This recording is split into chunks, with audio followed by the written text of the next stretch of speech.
Hello दोस्तों, welcome to the movie diaries. दोस्तों आज की फ़िल्म लिंगुई।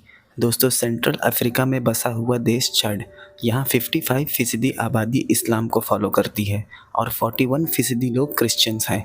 बाकी बचे हुए लोग अन्य रिलीजन को फॉलो करते हैं। आज का टॉपिक बिल्कुल नया है। आज हम एक ऐसे ही टॉपिक पर बात करेंगे जो कि पूरी तरह से प्रतिबंधित है, जिसके लिए मिडिल ईस्ट और अफ्रीका जैसे देशों में काफ़ी सख्त कानून भी हैं। चलिए कहानी शुरू करते हैं। ये कहानी चर्च के सबसे बड़े शहर जमीना से शुरू हुई।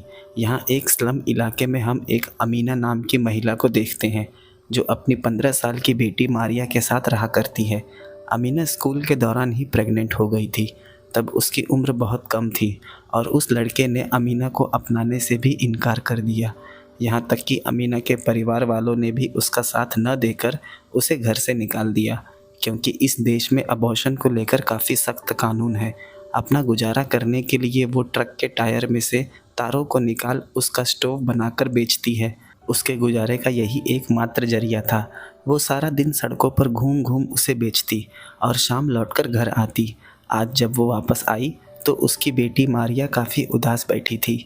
आज से पहले उसे इतना उदास कभी नहीं देखा। वजह पूछने पर वो वहाँ से उठकर चली गई। शायद से उसके स्कूल में कोई नोक-झोंक हो गई होगी। अमीना ने भी इस बात पर ज़्यादा ध्यान नहीं दिया। रात मारिया ने खाना नहीं खाया तो वो पूछने चली गई कि आखिर क्या बात हो गई। लेकिन मारिया ने कहा कि आज वो बहुत थक चुकी है, इसलिए वो बात नहीं करना चाहती।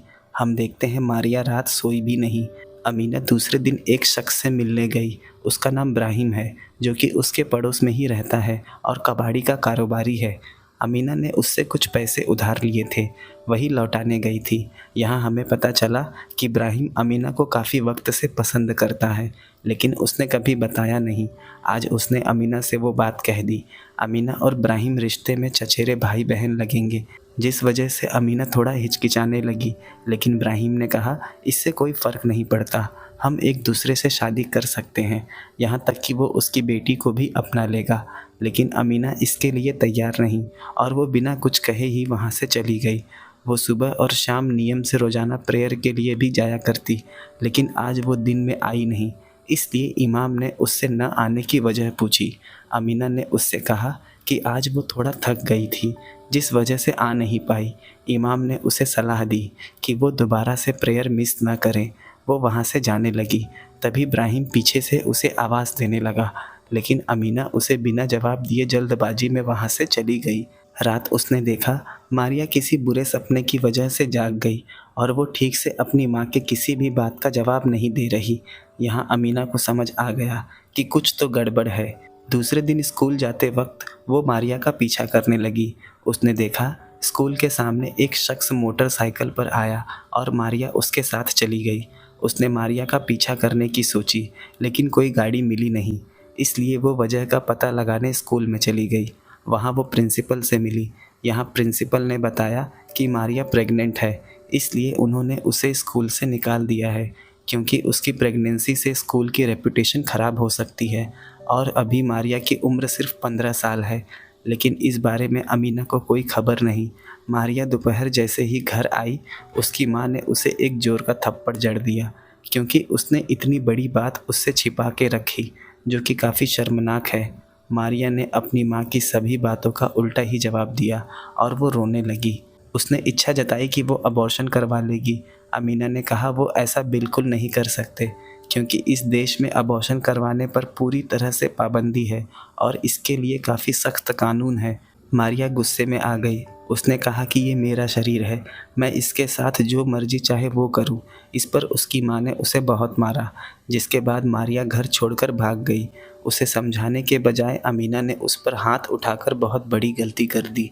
अब वो उसे सड़कों पर ढूंढती फिरने लगी। यहाँ तक कि मारिया का फ़ोन नंबर भी बंद आने लगा। काफ़ी देर ढूंढने के बाद भी वो उसे कहीं नहीं मिली। हम देखते हैं मारिया भागकर काफ़ी दूर आ गई और उस ढलते हुए सूरज को देखने लगी। अब घर लौटने की इच्छा बिल्कुल नहीं हो रही। हम देखते हैं उसी रात मारिया के एक दोस्त की बर्थडे पार्टी चल रही थी। वो वहाँ पहुँच गई। वहाँ उसके स्कूल के काफ़ी लड़के लड़कियाँ शराब में धुत होकर नाच गाना कर रहे थे। जिस लड़की का जन्मदिन था वो मारिया के पास आई और उसे ड्रिंक दिया। उस लड़की ने भी कहा कि स्कूल में तुम्हारे बारे में काफ़ी बातें हो रही हैं कि तुम प्रेग्नेंट हो, जिस वजह से तुम्हें स्कूल से निकाल दिया गया। इस बात पर गुस्सा होकर मारिया वहाँ से चली गई। रात जब मारिया घर लौटकर नहीं आई तो अमीना मदद के लिए अपने पड़ोसी इब्राहिम के पास गई। उसने कहा वो कल सुबह तक मारिया को ढूंढ ले आएगा, लेकिन अमीना ने उसकी प्रेगनेंसी को लेकर कोई भी बात नहीं कही, क्योंकि वो नहीं चाहती थी कि ये बात बाहर आए। अमीना रात सोई नहीं, सारी रात सड़कों पर उसे ढूंढती रही। न जाने वो कहाँ चली गई। मारिया के सिवाय उसका इस दुनिया में और है भी कौन।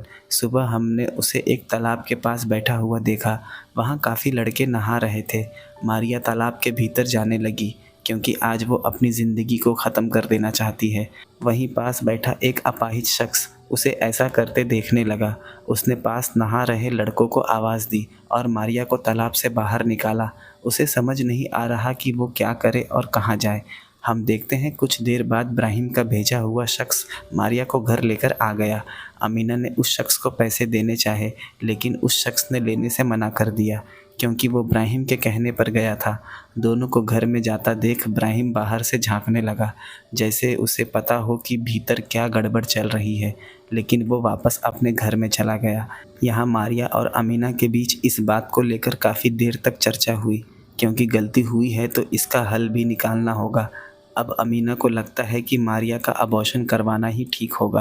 रात अमीना काफ़ी सोच में थी कि आखिर ये हो कैसे पाएगा, क्योंकि ऐसा मौका उसकी ज़िंदगी में आज से पहले कभी नहीं आया।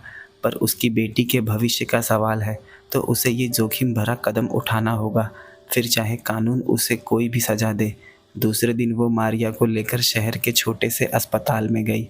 जब उसने डॉक्टर से अबॉर्शन के बारे में कहा तो डॉक्टर ने तुरंत कहा कि कानून हमें इस बात की इजाज़त नहीं देता। अगर पकड़े गए तो 5 साल की जेल और मेरा लाइसेंस भी रद्द हो जाएगा। लेकिन जब उस डॉक्टर को पता चला कि मारिया की उम्र सिर्फ 15 साल है और उसके पिता भी नहीं, तो वो डॉक्टर अबॉर्शन करने के लिए राज़ी हो गया। लेकिन इस काम के लिए उसने काफ़ी ज़्यादा पैसे मांगे। यहाँ अमीना के पास और कोई रास्ता भी नहीं, तो उसने कहा कि वो पैसों का इंतज़ाम कर लेगी। डॉक्टर ने उसे सलाह दी कि इस बारे में किसी और को पता नहीं चलना चाहिए। दूसरे दिन जब वो प्रेयर के लिए गई तो इमाम ने उससे फिर सवाल किया कि अब वो हर दिन प्रेयर के लिए नहीं आया करती। अगर कोई समस्या है तो वो उसे बता सकती है। लेकिन अमीना ने उससे कुछ भी नहीं बताया, बस कह दिया कि घरेलू कामकाज में व्यस्त रहने के कारण वो नहीं आ पाती। आते वक्त वो इब्राहिम से मिली। मारिया उन्हें दूर खड़ी होकर देखने लगी कि आखिर दोनों में क्या बातें हो रही हैं, लेकिन कुछ पता नहीं चल पाया। आते वक्त उसने 2 टायर ले लिए, क्योंकि इतनी जल्दी तो पैसों का इंतज़ाम करना मुमकिन नहीं था, तो अपने काम में ही थोड़ा मेहनत करे तो कुछ पैसे जमा हो सकते हैं। अब वो स्टोव बनाकर मारिया को भी अपने साथ ले जाने लगी। दोनों मिलकर उसे सड़कों पर बेचा करते, लेकिन उससे आए हुए पैसे तो बहुत कम थे। आखिर इससे क्या होगा? उससे कोई और रास्ता निकालना होगा, क्योंकि इस तरह से तो अबॉर्शन नहीं हो पाएगा। दूसरे दिन अमीना विलेज की एक महिला के पास गई और उसे सारी बात बताई, लेकिन अमीना को उस महिला पर भरोसा नहीं कि वो ठीक से अबॉर्शन कर भी पाएगी या नहीं, क्योंकि उस महिला ने कहा कि अबॉर्शन परफॉर्म करते वक्त उसकी बेटी की जान भी जा सकती है। इस बात की जिम्मेदारी वो नहीं लेगी। दूसरे दिन अमीना खूब सज धज कर इब्राहिम के फैक्ट्री गई और वहाँ वो इब्राहिम को अपनी तरफ आकर्षित करने लगी। उसने कहा कि अगर तुम मुझे इतने पैसे दोगे तो मैं हमेशा के लिए तुम्हारी हो जाऊँगी। लेकिन इब्राहिम को उसका ये अंदाज़ बिल्कुल पसंद नहीं आया और वो वहाँ से उठकर चला गया। अमीना अपनी इस हरकत पर काफ़ी शर्मिंदा हुई और रोने लगी। आखिर वो कितनी बेवकूफ़ है। इब्राहिम तो उससे सच्चा प्यार करता है, न कि उसके जिस्म से। रात काफ़ी टेंशन में अमीना सिगरेट पी रही है। आज मारिया ने भी अपनी माँ को पहली बार सिगरेट पीते हुए देखा। इस देश में तो पुरुषों को पीने की सख्त मनाही है। अमीना तो एक महिला है, फिर भी वो सभी गमों को भुलाकर मारिया के साथ नाचने लगी कि जो भी होगा कल देखा जाएगा। सुबह ही इमाम ने उसके घर फिर से दस्तक दे दी, क्योंकि अमीना पिछले 4 दिनों से प्रेयर के लिए नहीं गई। उसने अमीना को काफ़ी कुछ सुनाया, क्योंकि इमाम को देखते ही अमीना ने उससे हाथ मिलाने के लिए अपना हाथ आगे कर दिया, जबकि उसने कहा कि वो महिलाओं से हाथ नहीं मिला सकता। उसने जाते हुए फिर कह दिया कि कल उसे मॉस्क आना ही होगा, क्योंकि वहाँ कल काफ़ी लोग इकट्ठा होने वाले हैं, और वो वहाँ से चला गया। यहाँ अमीना और मारिया को कुछ समझ नहीं आता कि आखिर वो उनके पीछे क्यों पड़ा है। या तो वो उनके बारे में कुछ जानता है या फिर जानना चाहता है। उसी दिन उनके घर अमीना की छोटी बहन फैंटा अपनी 8 साल की बेटी को लेकर आई, लेकिन अमीना उससे बात नहीं करना चाहती क्योंकि जब उसे घर से निकाला जा रहा था तो फैंटा भी उसके खिलाफ थी। शायद से वो पुराने घाव अब भी ताज़ा हैं। फैंटा यहाँ मदद के लिए आई थी क्योंकि उसका पति उसकी बेटी का सरकमसिजन करवाना चाहता है, जो कि काफ़ी पेनफुल प्रोसेस है। लेकिन फैंटा नहीं चाहती कि उसकी बेटी का सरकमसिजन हो। उसे रोता देख अमीना का दिल भी पसीज गया क्योंकि अब फैंटा पूरी तरह से बदल चुकी है। उस वक्त वो सारी सामाजिक परिस्थितियों से अनजान थी, पर अब वो एक बच्चे की माँ है। अमीना ने कहा वो एक ऐसी महिला को जानती है जो कि फेक सरकमसिजन किया करती है।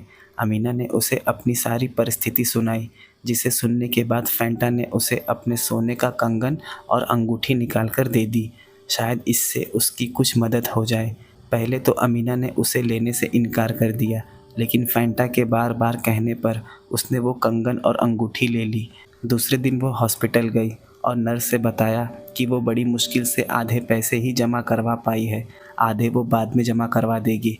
डॉक्टर अबॉर्शन के लिए मान गया। मारिया को आज यहीं रुकना होगा क्योंकि वो कल अबॉर्शन करेंगे। अमीना वहाँ से चली गई, लेकिन रात ही वहाँ पुलिस ने रेड कर दी क्योंकि उन्हें किसी तरह से खबर मिल गई थी कि यहाँ इलीगल तरीके से अबॉर्शन किया जाता है। उस नर्स ने मारिया को एक महिला का पता दिया और उसे पीछे के रास्ते से भगा दिया कि इस महिला के पास जाकर उसका काम हो जाएगा। उन्होंने डॉक्टर को अरेस्ट कर लिया। रात वो भागती हुई अस्पताल के ही कपड़ों में घर पहुंची। वो ज़ोर ज़ोर से दरवाज़ा पीटने लगी।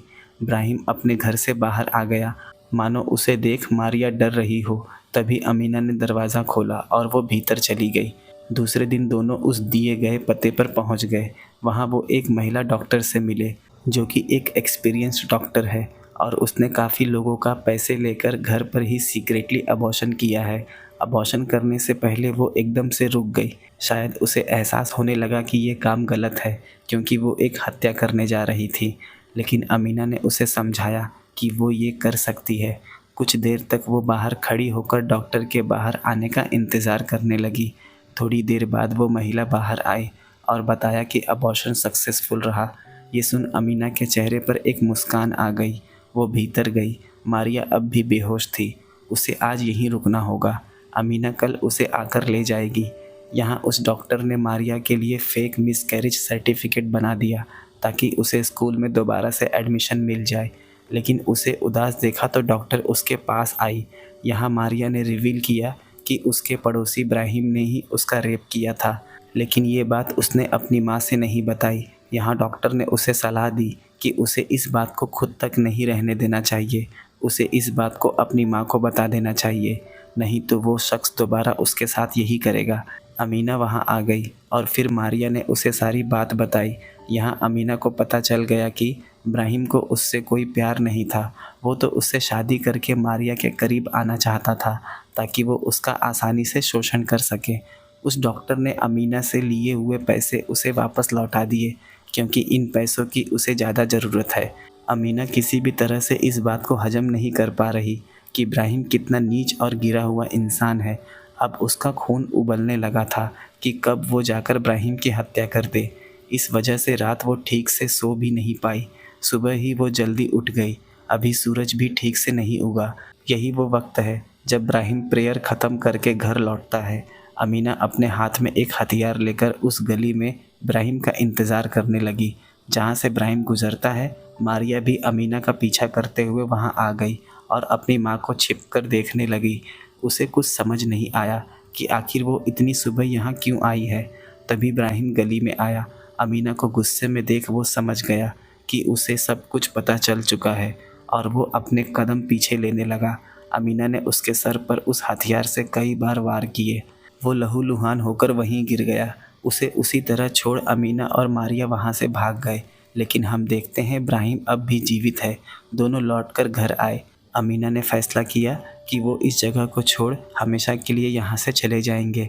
दूसरे दिन वो फैंटा की बेटी के सरकमसिजन सेरेमनी में गई, जहाँ उसने उस महिला को बुला रखा था जो उसकी बेटी का फेक सरकमसिजन करेगी, और उस महिला ने आसानी से उसके पिता को बेवकूफ़ बना दिया कि उसकी बेटी का सरकमसिजन हो चुका। फैंटा और अमीना के चेहरे पर एक खुशी आ गई। हम देखते हैं मारिया फिर से स्कूल जाने लगी। ये देख अमीना को काफ़ी खुशी हुई और फिल्म इसी भावुक दृश्य के साथ ख़त्म हो गई।